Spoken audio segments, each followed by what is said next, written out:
Are we ready to go? One moment, please, Your Worship. Thank you. You're live, Your Worship. Great, thank you. Good afternoon, Council. I'd like to call this committee of the whole meeting for July 13th, 2023 to order with adoption of the agenda. Someone want to make that motion? Councilor Chair, Councilor Devlin, all in favor?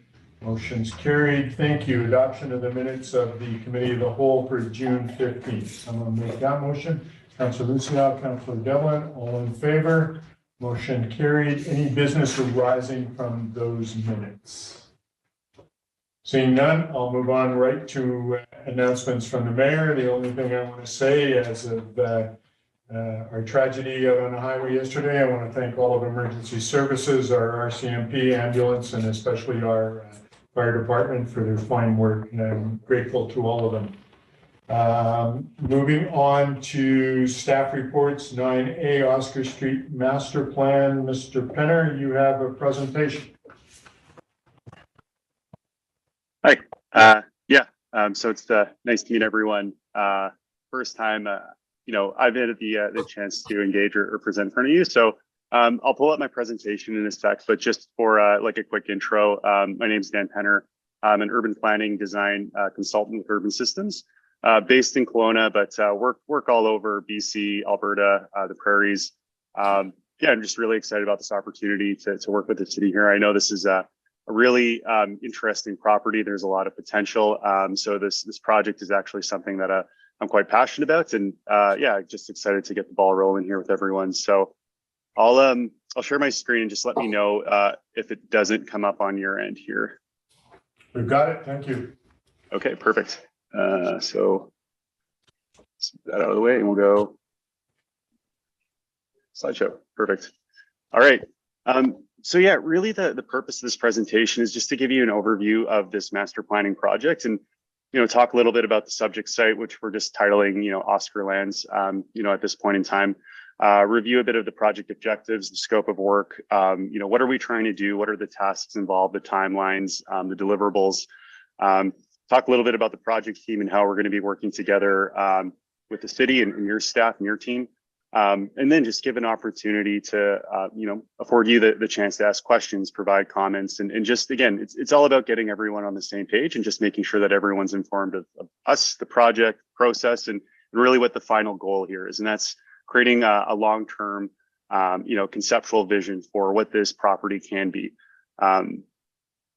The site that we're looking at here, as you know, is the Oscar Land. So a city-owned parcel located at 1004 Oscar Street. So, it's roughly 11 or 12 acre property, completely vacant. Lots of natural vegetation, some topography, but it's already been designated and zoned to support a mix of uses and predominantly with housing development. So in some of the past work that the city had done with your housing action plan last year, this property was identified as a key housing development area and a key opportunity, again, to achieve the community objective of bringing new housing units online, market, non-market, different types, creating that mix and using these lands, this, city asset to facilitate that.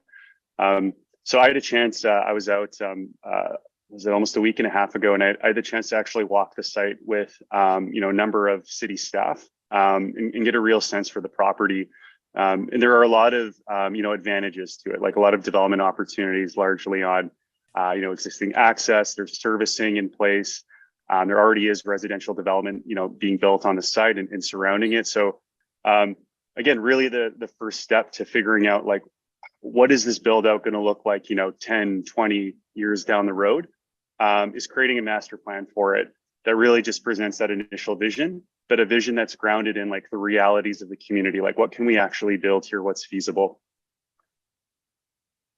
So master planning, this is something I do quite often.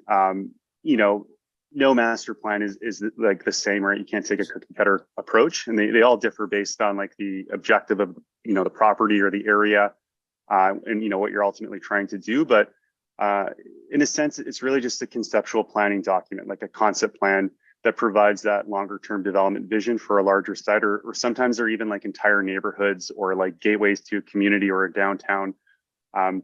but again, it's that starting point. It's not a finish line. It's just about presenting that initial vision, and that initial step in the design phase, and using that to serve as kind of the framework or the guide for future decision making and coordination on that site, right? So, sometimes what's presented in a master plan, what's built out, 20 years down the line, may deviate, may shift, may change a little bit, but ultimately it's all kind of aligned back to that plan.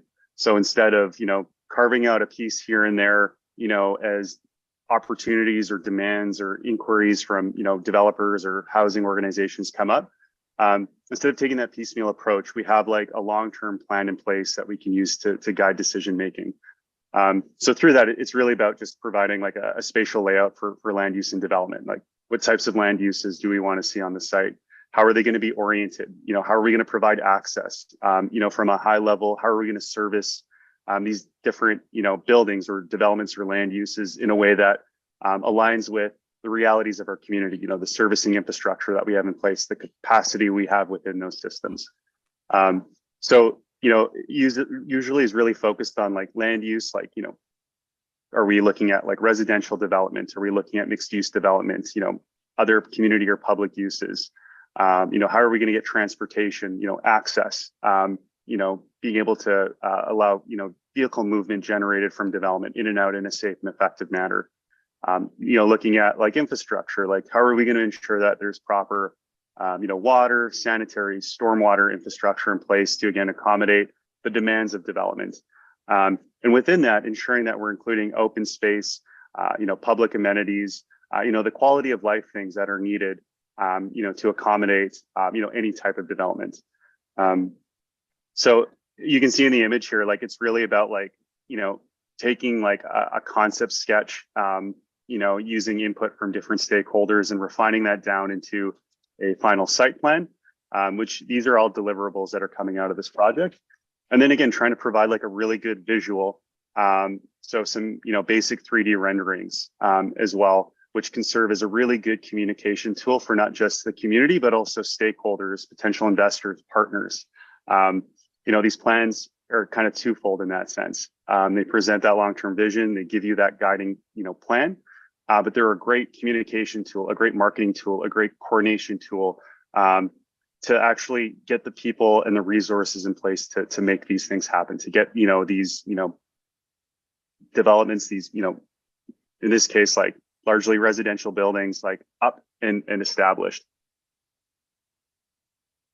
So in the master plan for this project, and, there's kind of three core areas, like three scopes of work within it. On the one hand, this project, as I mentioned, is really about establishing a development vision.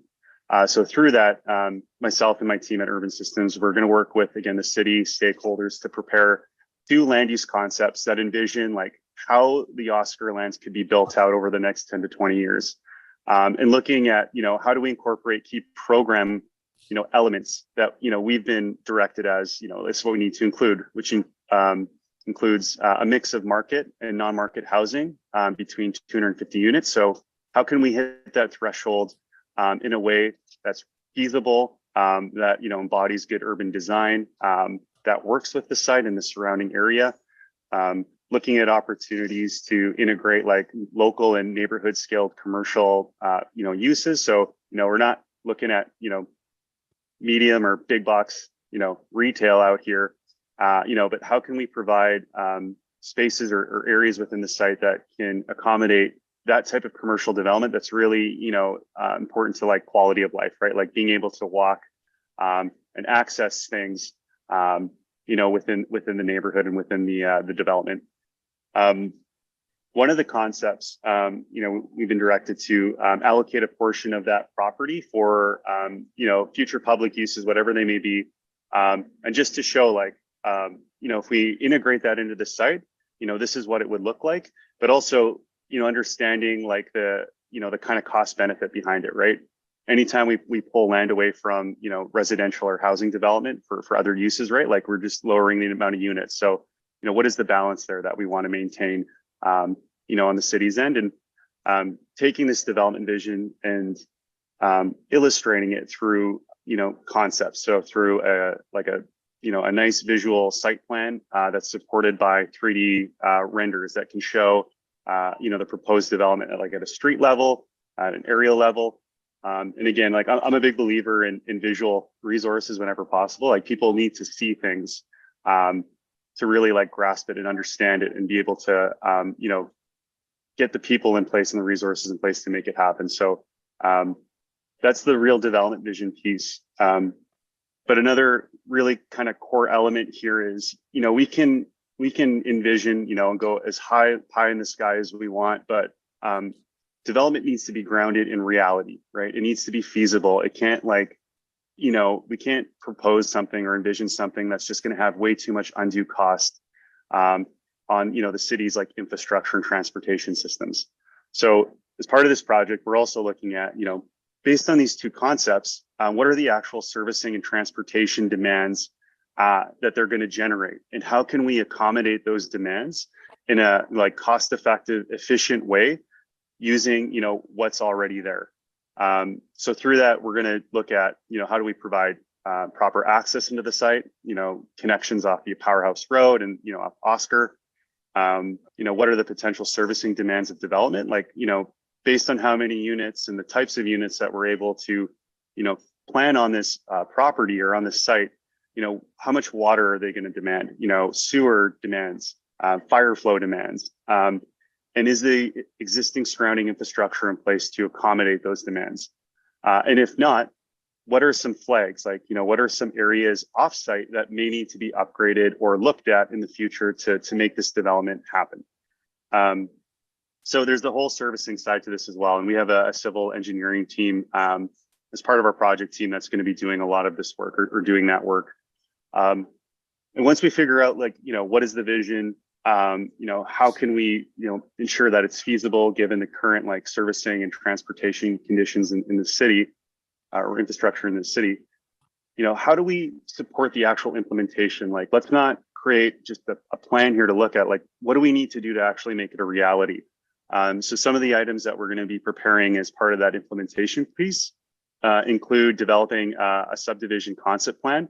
So this isn't like us going out and doing a legal survey. This is like a GIS plan that shows how the city could go and in the future do an actual legal subdivision based on the concepts to, again, dispose of individual lots, to different housing organizations, partners, private developers, but really, again, giving that guide that shows lot layouts, but also, like, the transportation right of way and servicing right of way, and maybe other easements that are required, as we go and flesh out the design for the site a bit more. We're also going to look at, what are the necessary zoning amendments or changes that are going to be needed to enable this envisioned development. For example, like, are we going to need to establish a new comprehensive development zone in the city's zoning bylaw that will provide, like, the regulatory, framework to allow this, envisioned development to happen? What would that zoning amendment look like, or that CD zone look like? Through the design process, we're going to do a lot. We're going to do some engagement and really work collaboratively with the city to come up with the master plan for the site. So that's a really important bit, right, in supporting implementation, because we can use it to start to, solicit community feedback, but start getting community buy-in for the project, as well as use it as an opportunity to engage, again, partners, external parties that may have an interest in investing, acquiring lands and investing in the site. So again, that engagement, is critical to developing the project, but it can really also support implementation after. And again, collaborating with city staff throughout the way. So I'm a big believer that anytime I do any project in any community, like, I need to work hand in hand with, staff who have, like, the most context, the most familiarity, the best understanding of not just site specific conditions, but broader community conditions and, feelings and sentiments. So as I mentioned, I had a chance to walk the site a little while back with many city staff members, and we had a lot of great conversation, and I actually got a lot of really good information from them through that site tour. And maybe I should have thrown this slide closer to the beginning, more of the introduction, but just in terms of the master plan project team. So obviously, I'm with Urban Systems in our Kelowna office, and we were selected as a project consultant to complete this master plan. there's a team of about 10 folks behind me on urban systems side, including we have landscape architects, civil engineers, planners, visual graphic design specialists, and we're all working together again to achieve those three kind of buckets or scopes that I'd showed on a slide before. And through this, going back to the importance of ensuring strong collaboration between us, and the city throughout all project tasks. So there's been a lot of communication back and forth, and that's been really great. And I've appreciated the city's responsiveness in providing us the information that we need. It's like helped expedite this project through the early stages. So yeah, just making sure we keep that going, into the fall as we wrap this project up. Our general approach to like any type of, long-term planning, master planning project of this can really be summarized in like 4 steps. And you'll see the work plan after kind of aligns with this approach. It's really about assessing in the early stages. So like not just the site conditions, like, the physical conditions, the servicing conditions, the planning, regulatory conditions, but also like the broader like socioeconomic conditions in the community that may influence like what we plan on that site. And through that work, we'll really be able to understand like what are the key development opportunities, but also constraints that we need to understand when it comes to actually mapping out what this site is going to look like in the future, or how it could look like in the future. Following that, it's the envisioning piece. So sitting down and putting together an initial vision for this is how this property could look like, after build out. This is how we could be accessed, how it could be serviced. And supporting that initial vision through an actual, again, servicing analysis for transportation and utilities. Taking that initial vision and engaging with not just the community, but with the city as well, and reviewing these initial plans and getting the feedback that we need to refine them down and prepare like the master plan set. Sometimes we do that engagement early in the process. I've learned, my preference is always to come with a starting point. It can be hard sometimes to get really good feedback with a blank slate, but like coming in with a starting point and saying, this is what we're thinking can really kind of unlock, people's imaginations and allow them to give the constructive feedback that we're looking for. And then going to the last, phase where we're really just bringing back the final plan, developing the implementation tools and recommendations to support it moving through, everything like I was saying before, like zoning recommendations, concept subdivision plan, but what are the actual steps involved after this master plan is done when it comes to like getting, site investigations, like geotechnical work, survey work, maybe further environmental work is needed, detailed design, like what are all the steps that come after? What are the city's role in those steps, and what might the cost associated with those steps be? So again, that's part of the implementation side as well. So that's like kind of the overview of our approach. Like in terms of actual tasks, like July is really about the project startup, giving you this presentation, responding to your questions and comments. We completed the site visit already, which was, again, you have to do it. You can't just look at a property from aerial photos. You have to walk it. You have to ground truth it. Now we're turning our attention to like the background and servicing review. So, what are the development opportunities and constraints? Looking at some of the existing long range planning that's been done in the city, like the transportation master plan, the stormwater master plan, and figuring out like what this development needs to do in order to align with those. In August, we're going to flush out those 2 initial concepts with 2 initial servicing strategies. So this is how this property could look. Here are 2 options. These are ways that it could be serviced. And then doing community engagement in August, which also involves, again, review with staff and review on the city side. Following that in September, and this may bleed into October, depending on like availability and timing. But we'd really like to, again, use that engagement, that feedback to refine the 2 concepts and servicing strategies, and get it to a point like, those visuals that I showed before, where we have like a detailed site plan followed by, 3D renders that show, again, the full build out from, a street level, but also, again, from an aerial level. Crafting the implementation materials like the draft subdivision plan, the zoning bylaw amendment recommendations, implementation recommendations, what are those next steps after this, and then presenting that back to you again, September, early October, and you know, moving to the next phase, hopefully. You know, so this is like going to be a pretty intensive couple months, but you know, it's not like a huge scope of work, right? As I said before, this is really like the first step of many steps, but you know, maybe the most critical one. One last little bit. So in terms of project engagement, again, it's an important goal of this project to ensure that there's opportunities for key stakeholders, you know, commissions, broader community, other stakeholders, not just to be informed of what's happening, but to be involved in the project. So just again, due to like, you know, the need to get this done quickly and, you know, the scope and scale of the project, we thought it would be really efficient, and we pitched this in our proposal, to do what we call like an engagement in a day, or an engagement blitz approach, which is really us coming into the community for like a day and doing a series of events like back to back to back to back. So stakeholder meeting, community open house, having like a pop-up booth at different locations in the community, you know, where people are kind of going in and out frequently, right? Capturing that passerby traffic. As well as putting out like a really short and sweet community survey that can be made available online, but also in hard copy, you know, at, you know, City Hall, but also at our engagement activities. And as part of that, we also included a virtual meeting, which, you know, we don't have to decide now when we want that to do that, if we want to do it during the engagement in a day, or if we want to save it later on, you know, when we're doing final presentations and it's kind of a final virtual meeting for the entire community. But that's one of those other items that's been included as well. So I like these approaches. It's efficient. You don't get community like engagement burnout or fatigue. You know, often like the pop-up booths help drum up awareness for the open house that happens later in the evening. So, you know, I find that the participation and the attendance for this kind of builds up through the day, and it works quite well.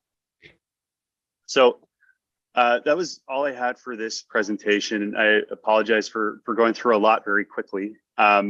Yeah, just wanted to give everyone a kind of an overview of what we're going to be doing, you know, what the scope of work is, like the goals, and ultimately what this master plan is intended to be used as, what its function is.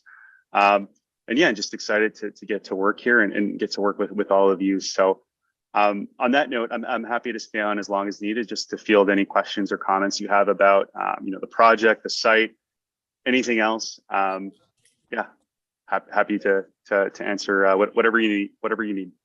Great. Thanks, Mr. Penner. Appreciate it. Council, any comments, questions for Mr. Penner regarding Oscar Street? Thank you, Mayor Souls. Thank you for the presentation. Well laid out and I think pretty clear.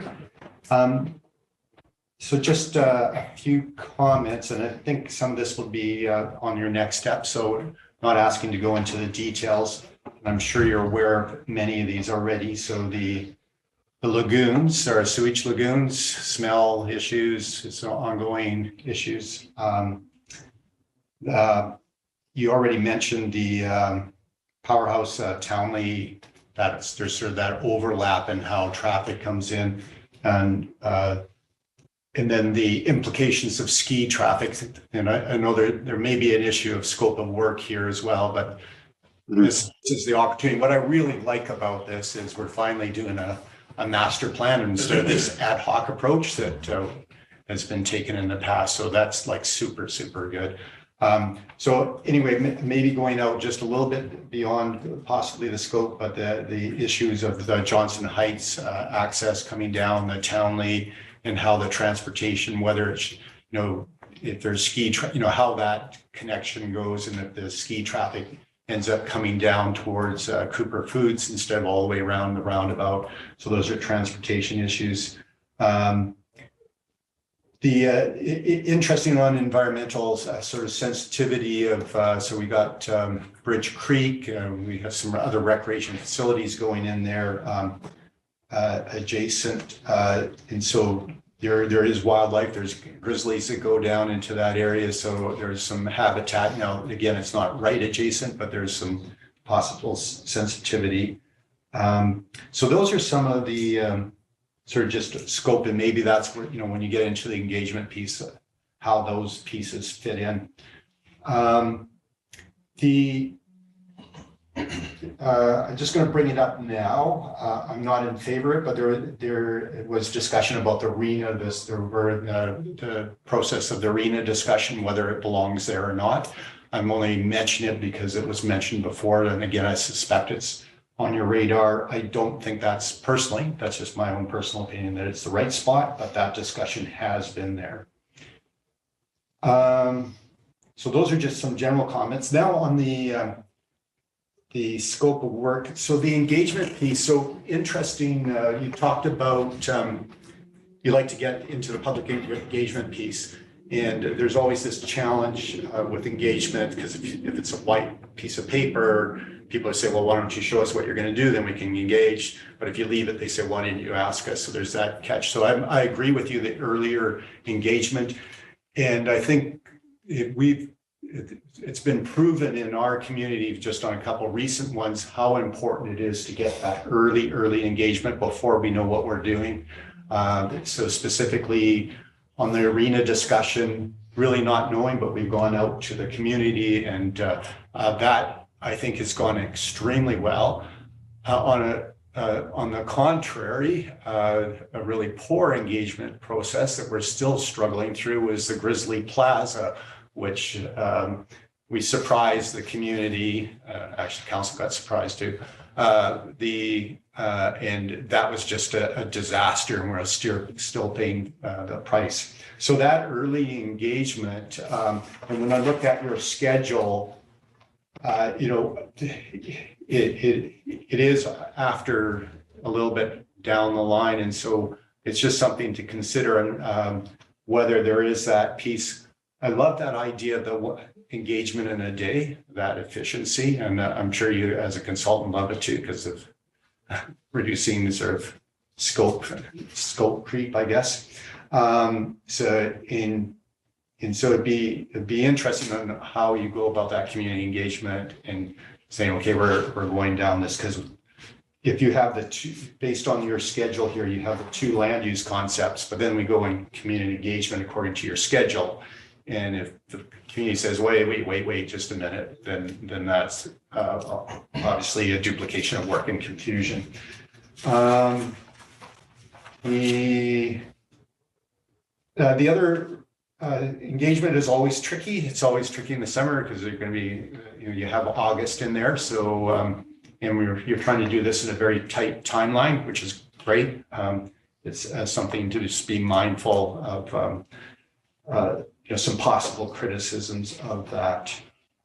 And just a thought on your engagement of the day, I suspect during the week is the best time, but the farmers market is a kind of a community thing in the summer and is possibly a great opportunity for your pop-up. So no specific questions, just those comments. Yes. Great. Yeah. Thank you, Councilor Palmer. Councilor Cherry. Thanks, Your Worship. Through the chair, and just to build off what Councilor Palmer was talking about engagement, I personally believe we had lots of great engagement with the Grizzly Plaza. They were shown a rendering that they hated, and it got everybody talking about it. And we had tons of people up in arms. So with that said, I bid you good luck with your engagement. You might want to take a note of that, put something on there that looks terrible, and see how many people have a better suggestion for you. We won't be done for 3 years. Just some items that I think we've all talked about in here and everyone knows. When you're doing a design for this, I'm wondering if possible or feasible, we can keep as much native vegetation as possible.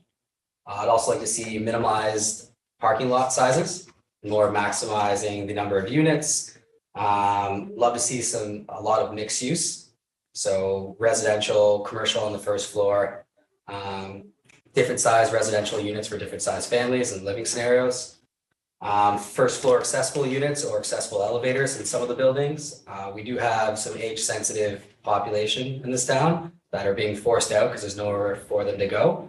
If your design concepts have something that gives a space for them, I think the community would highly appreciate it. Workforce housing, as well as connectivity to trails and our active transportation network. Whether you build this on our current zoning bylaw or the upcoming changes, I'm looking pretty forward to seeing how this turns out with all that. Thanks. Good, thank you. Councilor Stepheners. Thank you, Your Worship. Thank you to Mr. Penner for the presentation, very informative. To echo some of what Councilor Chair Palmer said, I do have some concerns in regards to the master transportation plan, how this is going to affect traffic along the corridor and then going to the ski hill, especially at that 8:30 morning rush hour with the kids crossing 4th Street going to school. And then some of the other concerns that I have, or just comments, is a design element that incorporates some of the best practices for the current climate changes that we're seeing right now. And Councilor Cherry spoke to this, leaving some of the mature vegetation in place, but also looking at the best practices for managing our storm sewer water runoff. Everybody likes to garden in Revelstoke, so possibly looking at ways to mitigate the impact of these community gardens that I would anticipate popping up in these locations. Allowing some source of watering that's not going to put a increased demand on the current water system. Just things like that nature, like when we look at parking, maybe not looking at blacktop asphalt as just kind of a heat sink.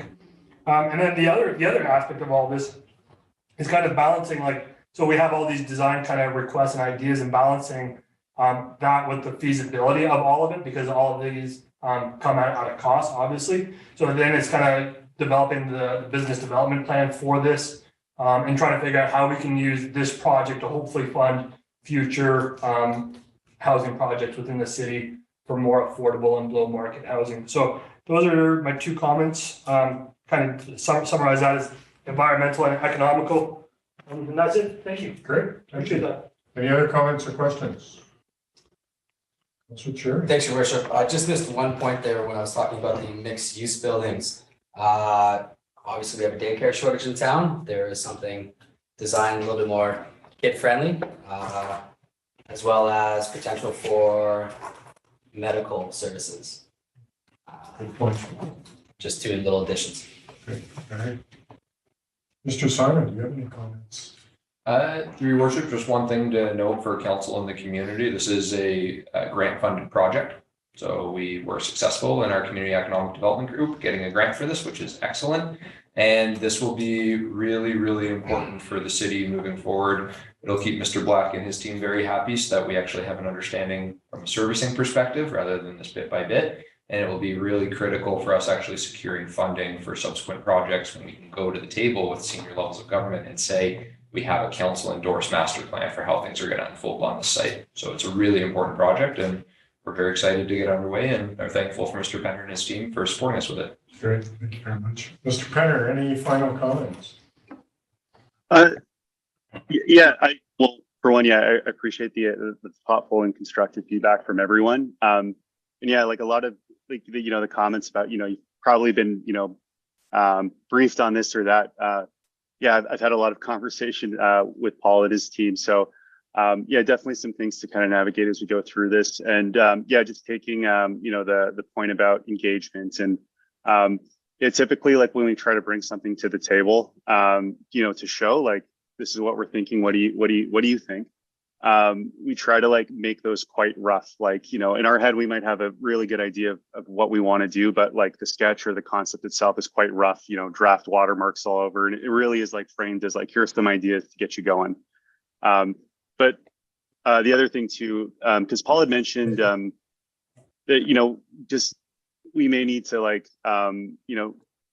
taking our time to do this properly with the engagement as well. I do kind of agree, like maybe it's more of an early September when people are back from holidays and back in the community, that maybe that might be a more opportune time to do the engagement. But again, these are all things that we can work with, and our timeline really and schedule is your timeline and schedule. So it can be flexible based on what you want and what you need and what you think is the right approach here. Great. Thank you for that. Any follow-up from council? Councilor Stephenhurst? Yes, sir. I'd like to just add through the chair to Mr. Penner and to all of council. It's my understanding that it's increasingly difficult to get insurance for properties in Revelstoke.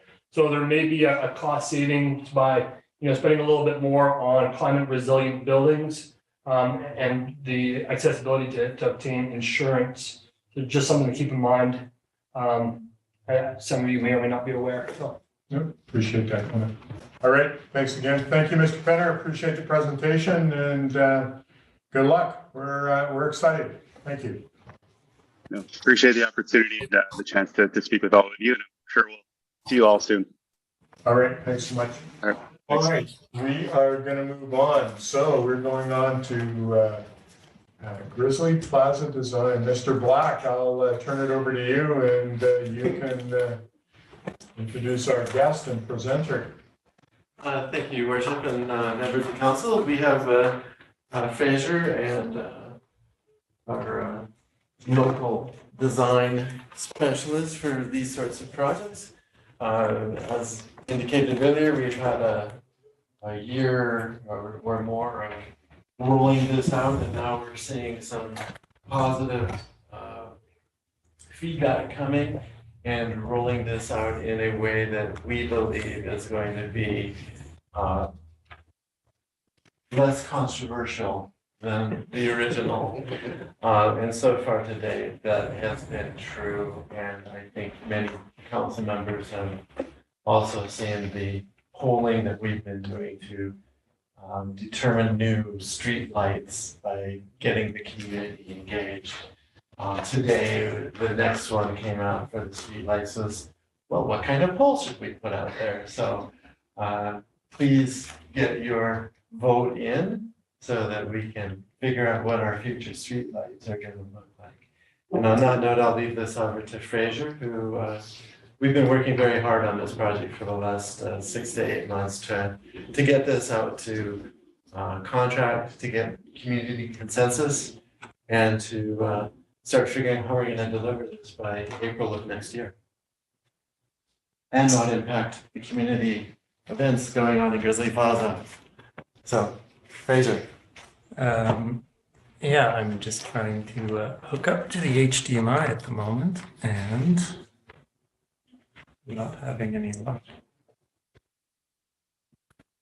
Is it from the numbers there? Oh, yeah. There we go.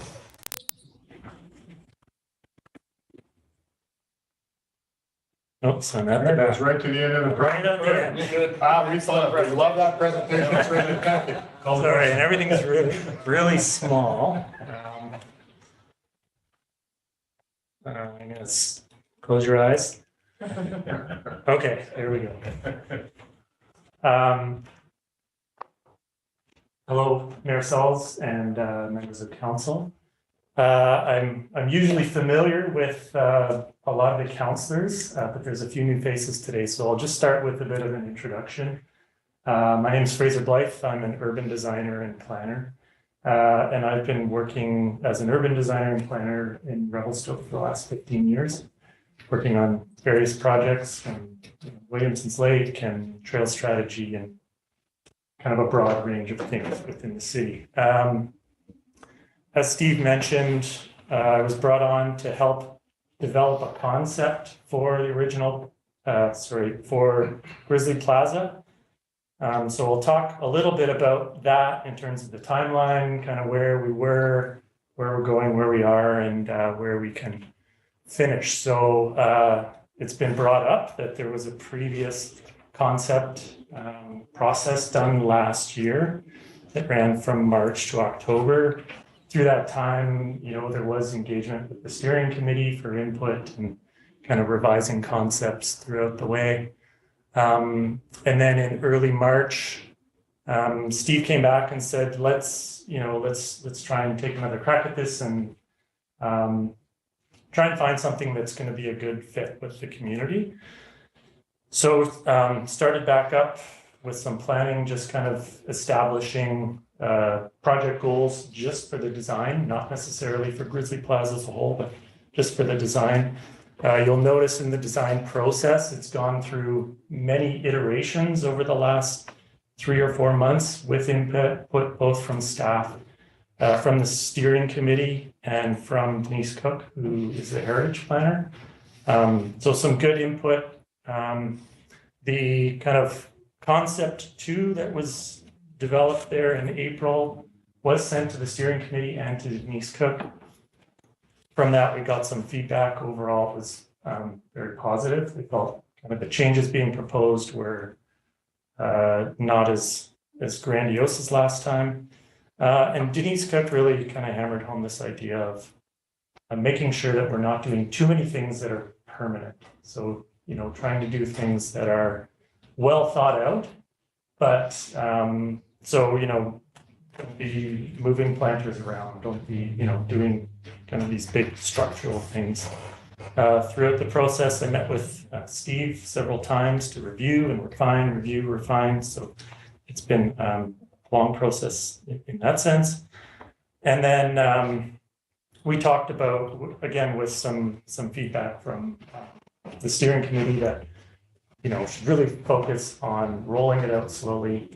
And so we designed a rollout process that really just talking about each piece of the plaza individually before kind of sharing you know, bigger renderings so people get a better sense of what's happening there. So why are we looking at Grizzly Plaza? We know it's well loved, but it's not heavily used when there's not a big event going on. People don't go and have lunch there and things like that. So there's also some accessibility issues. People with mobility issues have issues there. There's some maintenance issues that we need to address. Two of the, you know, big issues that people mentioned, both through the community survey and through the steering committee, were just a lack of shade. It can get hot there, and then the noise closer to Victoria. I think we've started rolling out some engagement that talked about that this is being paid for with a grant, so it's not tax money. It does need to be used by April of 2024. So the purpose of this project was really just to identify priorities. Again, using the grant money by April and making subtle changes just to make sure that things don't change too much and we maintain that heritage value of the plaza.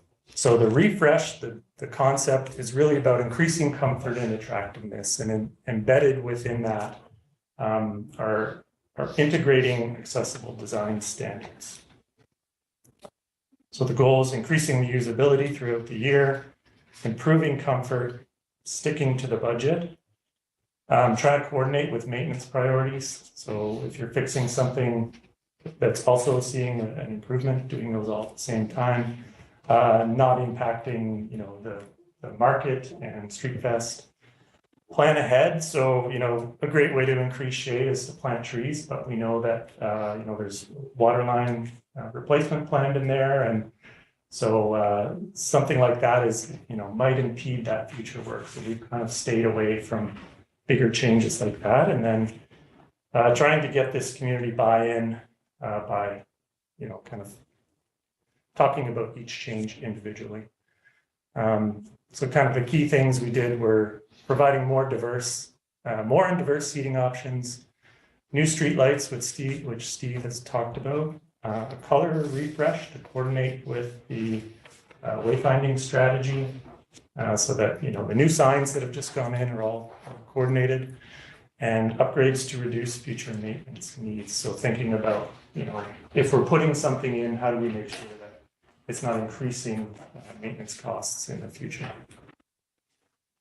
So this is a plan view of what's being proposed. You know, it looks fairly similar to what's there already.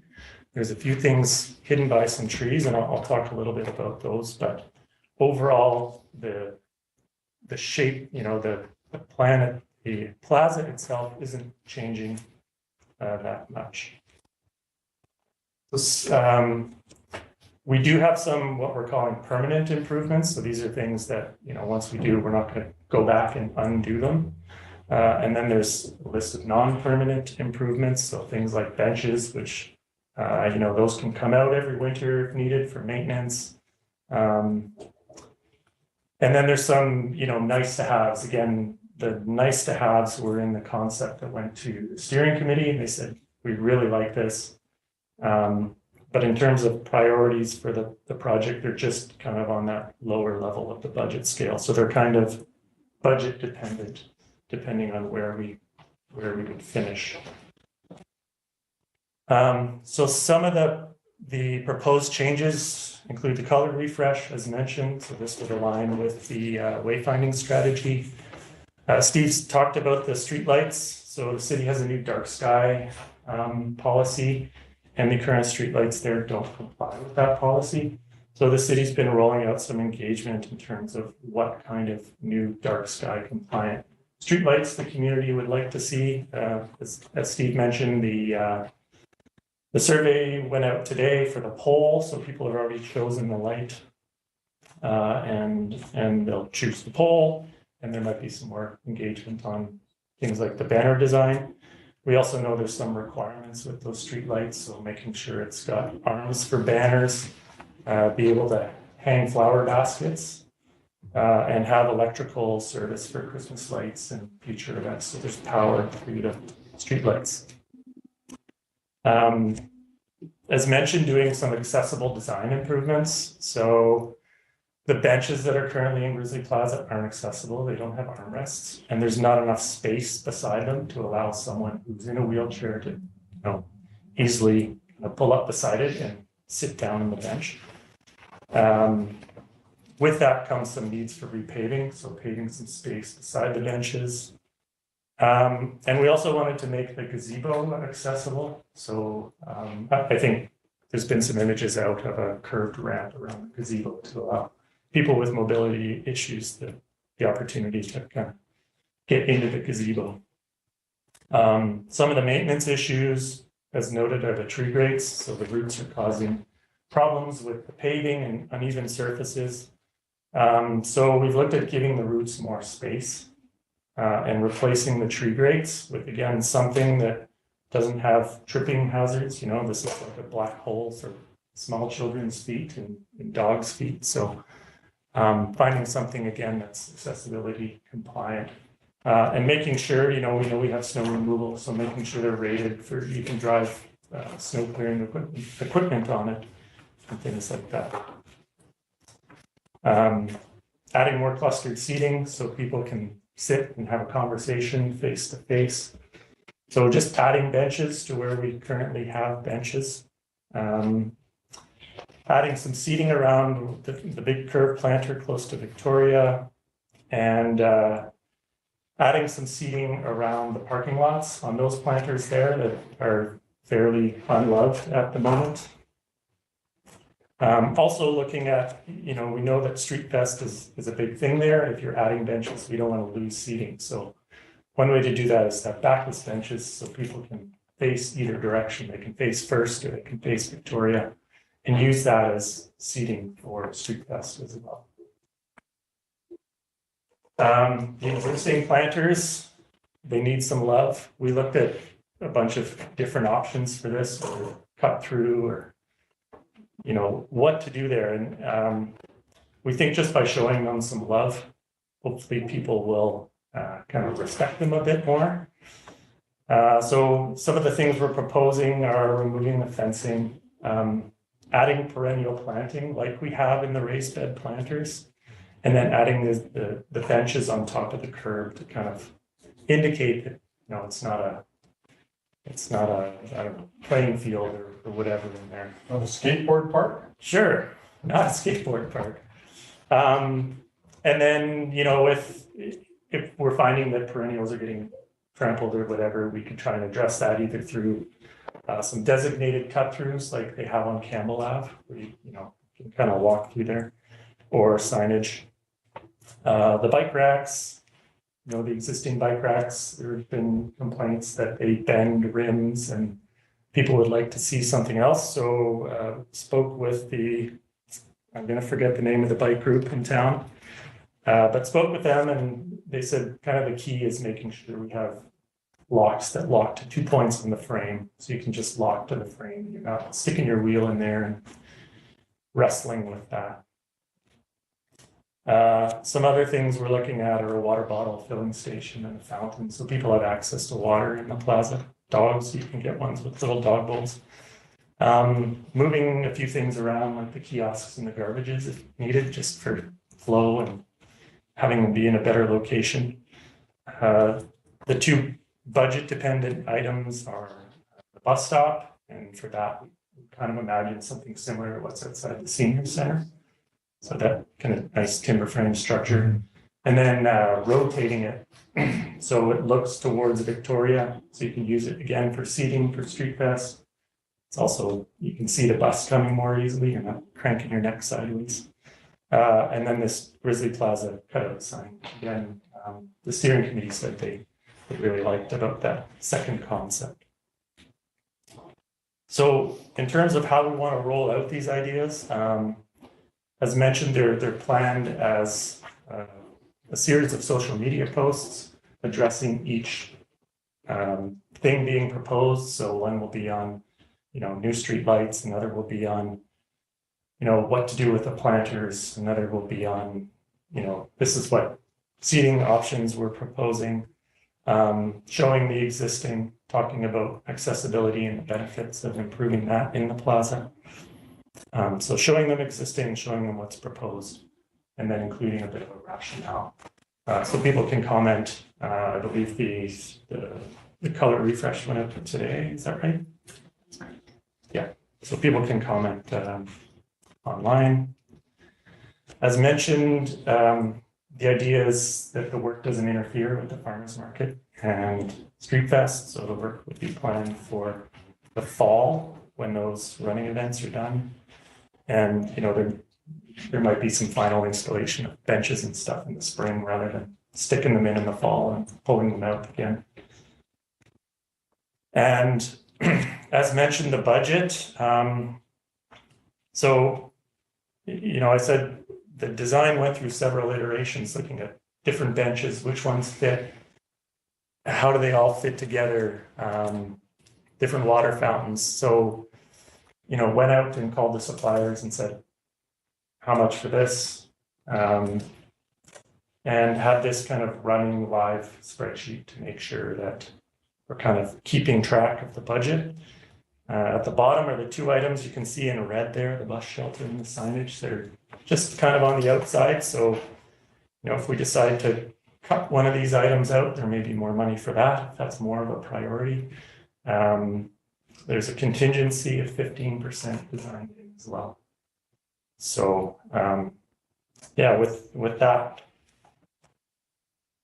I'm at the end here. So I guess I'll just wrap up by saying, it's been, as several councillors noted, it's been a bit of a challenging process. Personally, it's been one of the hardest projects because I live here, because I care, and because I want to get it right. So I'm very happy with where things are at, and I hope as we start putting things out to the community, I'll be happy as well.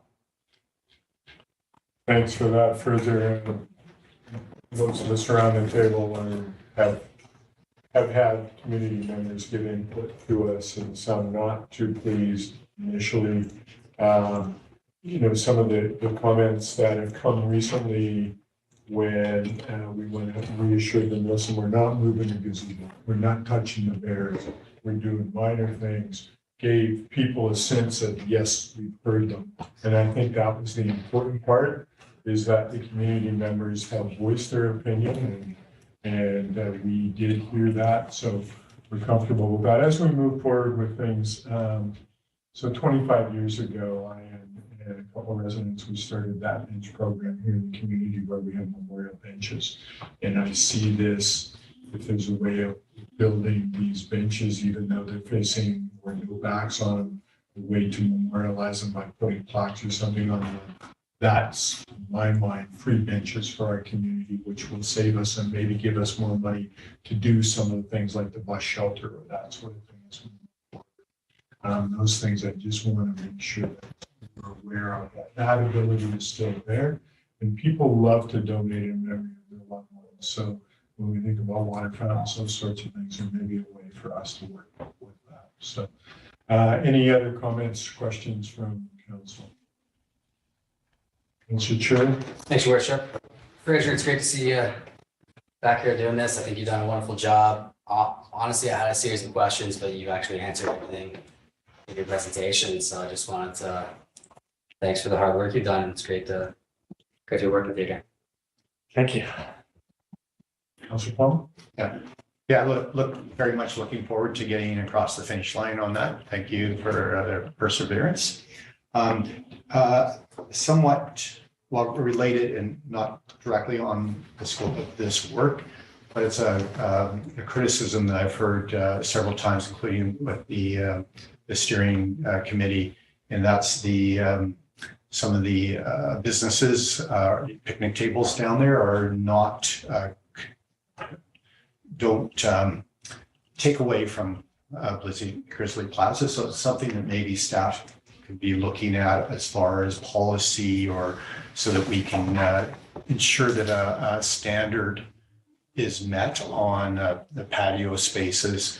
That isn't even necessarily contained to Grizzly Plaza, but the ones in Grizzly, those picnic tables, tacky picnic tables, I can be very blunt.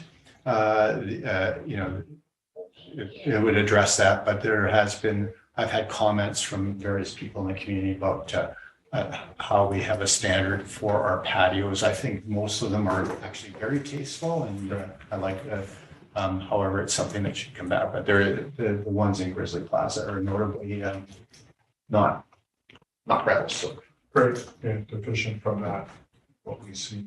Thank you. We will certainly take that into consideration, and especially the planning department who issues permits for that. So. Councillor Stephens. Thank you, Your Worship. Through the chair to Mr. Fraser, thank you for your presentation. Just a couple of comments that I have is when I'm looking at the diagrams of the benches, something that I've seen in other communities is accessibility. It looks like these benches here only have accessibility access for either end of the bench. And some of the benches that I've seen in other communities allow for a wheelchair to be in the middle, so you're not always off to one side. Just something to think about, just to further push that along. And then for the what is that, the flower beds, something else that I saw in one of the other communities that I thought looked really good was like a natural stonework. I don't know the description of the rocks, but big kind of boulders, very natural, kind of minimizes our impact on landfill. And then maybe the last comment I would have is, considering the installation of conduit / electrical, so we can further support the farmers market and future anticipated growth. So. Thank you, Councillor. If I might add, we do understand there is some electrical constraints in that part of the city. It's actually all fed from the back of this building right across the street. And part of our budget is to do an evaluation of the electrical system. I'm worried that because it is on the order of 60 plus years old, that there might not even be conduit in the ground. It could be just wire laying in the ground, which again will be a future project to address capacity for that electrical. We will sort through that. However, remember that by eliminating the HPS, the existing acorns, and going to LEDs, we will free up some capacity for our electrical system there.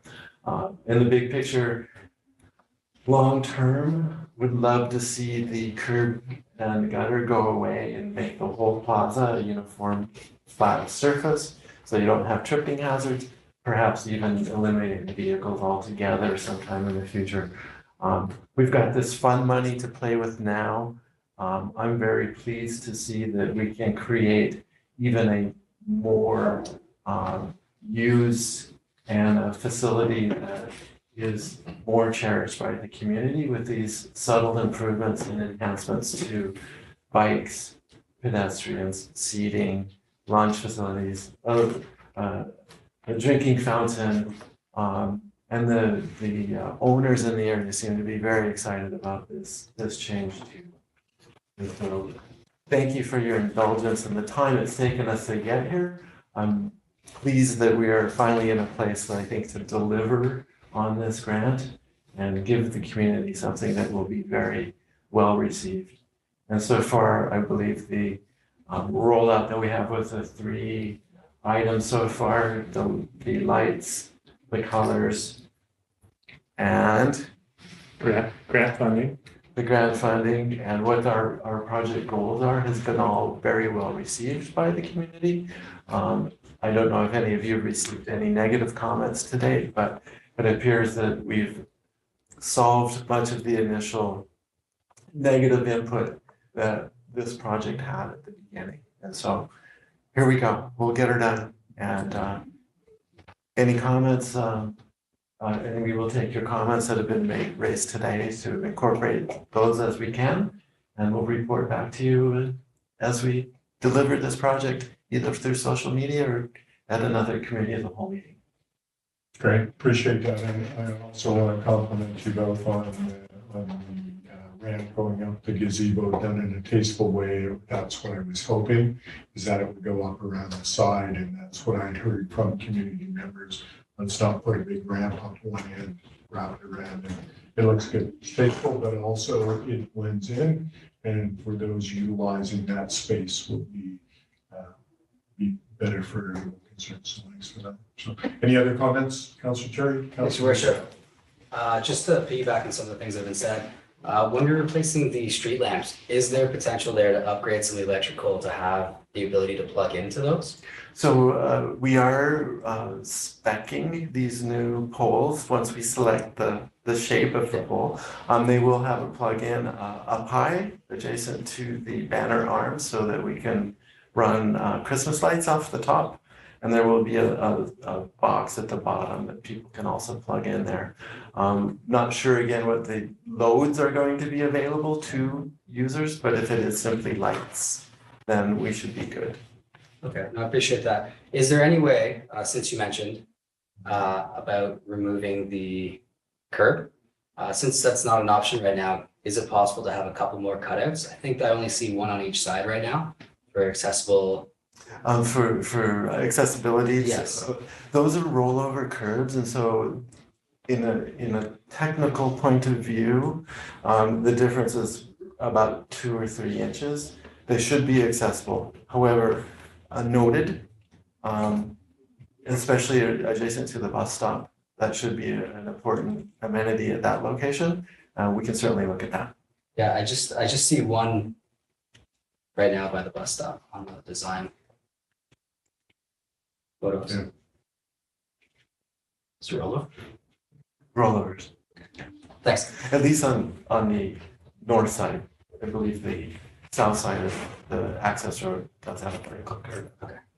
Councilor Lusso. Thank you, Marshals. Thank you for the presentation. One thing I just want to bring up is the handicap spot in the Cheers parking lot. How that's being shifted, because I know right now the bike walks are in the handicap spot. Just to make sure, because there's going to be that diamond, that bikes aren't encroaching on that space, because once those bike racks get full, people kind of stack their bikes, and that one handicap spot will become fairly restricted if it, by the renderings, it looks to be about the same width as a regular parking spot, just so there's enough accessibility for that space.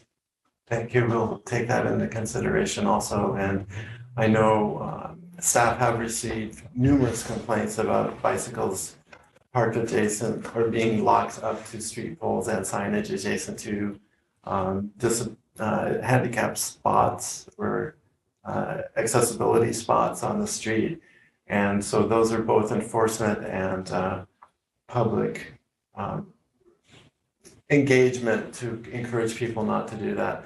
Our downtown core is wonderfully stacked with bicycles, which I think is a statement to the community.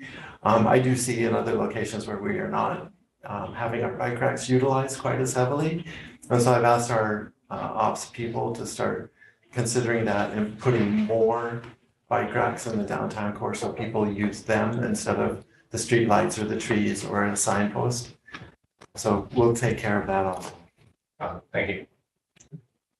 Councilor Paul. So Mayor Souls, just I'm wondering if we should make a recommendation to council to endorse the concept plan, because it's just been this moving target. And of course, there's always more. There's always been new things. So if that's fine, I'll put that. Anyone make that motion? All right, second for that motion, Councilor Cherry. Any further discussion on the motion to endorse to council? Saying none, I'll call the question. All those in favor? Opposed? No, motion's carried unanimously. Thank you for that motion, Councilor. Thank you very much. Mr. Perlman, you have comments? I just want to thank Mr. Black for taking the lead on this. For council's benefit, we received a call from our major grant funder in basically early March of this year. We had a deadline of March 2023 to complete the project, and we all know what has happened in the last year. And so Steve was able to get an extension for a year, talk to CBT, the Columbia Basin Trust, and get that extension. And then started to engage the services of Fraser. And here we are in July with a plan and now an endorsement. So I'm very pleased that this has, really seen the light of day with all the priorities that council's dealing with. And we know this was an important one. So this is just a public acknowledgement. So thank you for taking the lead on this, Steve, and pushing this through, because I know it's been a lot of work. And here we are in July, and I think we're going to make the deadline. I know we're going to make the deadline. So I think that should be duly noted. Thank you. Great. Appreciate that, Mr. Perlman. Thank you again, Mr. Black. Mr. Blythe? Looking forward to it. Thank All right, thanks again. All right, we're going to move on to item 12A, communications. We have received a letter from Mayor Brenda Locke of Surrey dealing with her policing and her comments. I think she's looking for verbal support. However, I'm not sure it's spelled out there. Any comments from any of council? Councilor Palmer? Yeah, I think we'll hear lots about that at UBC, and maybe we'll enter in the discussion there for those that are attending. Yeah, absolutely. Makes sense. Seeing no other comments, I'm going to ask for a motion to terminate the meeting. Councilor Sanders, seconded by Councilor Devlin. All in favor? Motion's carried. This meeting is terminated. Thank you all for your help.